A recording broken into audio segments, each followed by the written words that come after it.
મારા દરેક વાલા મિત્રોને જય શ્રી કૃષ્ણ। મારું નામ કમલેશ દવે, સામવેદ આચાર્ય, સુરત, ગુજરાતથી। મિત્રો, 29 તારીખ અને રવિવારના દિવસે કામદા એકાદશીનું વ્રત છે।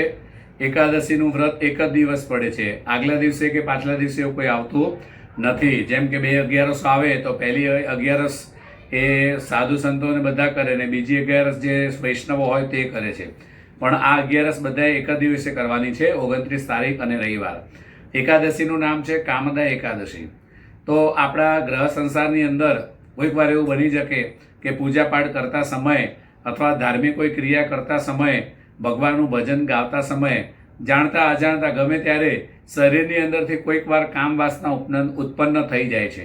તો એ કામ વાસના જો ઉત્પન્ન થાય તો એના માટે આપણે શું કરવું જોઈએ કે આપણું જે વ્રત વગેરે જે પણ જે દિવસે આપણે રાખીએ અને એમાં જો આવું ઉત્પન્ન થઈ જાય તો એ વ્રતનો ભંગ થઈ જાય છે।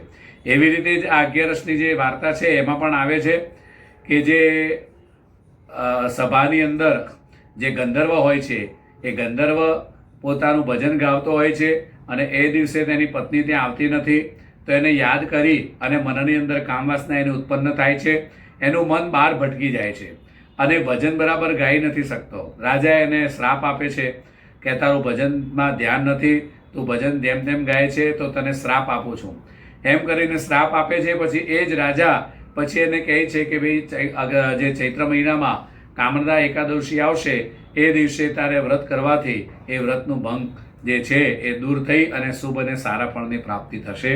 તો મિત્રો, જાણતા અજાણતા ઘણીવાર કદાચ આપણાથી પણ એવી ભૂલો થઈ જતી હોય તો આપણે આ કામદા જે એકાદશી છે એનું વ્રત ચોક્કસ કરવું જોઈએ અને કામદા એકાદશી વ્રત કરવાથી આપણા શરીર દ્વારા જે પાપ થયા હોય તે બધા નષ્ટ થઈ જાય છે।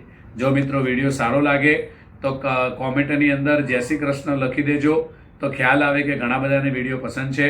સબસ્ક્રાઈબ કરજો, શેર કરજો અને લાઈક કરતા રહેજો। જય શ્રી કૃષ્ણ।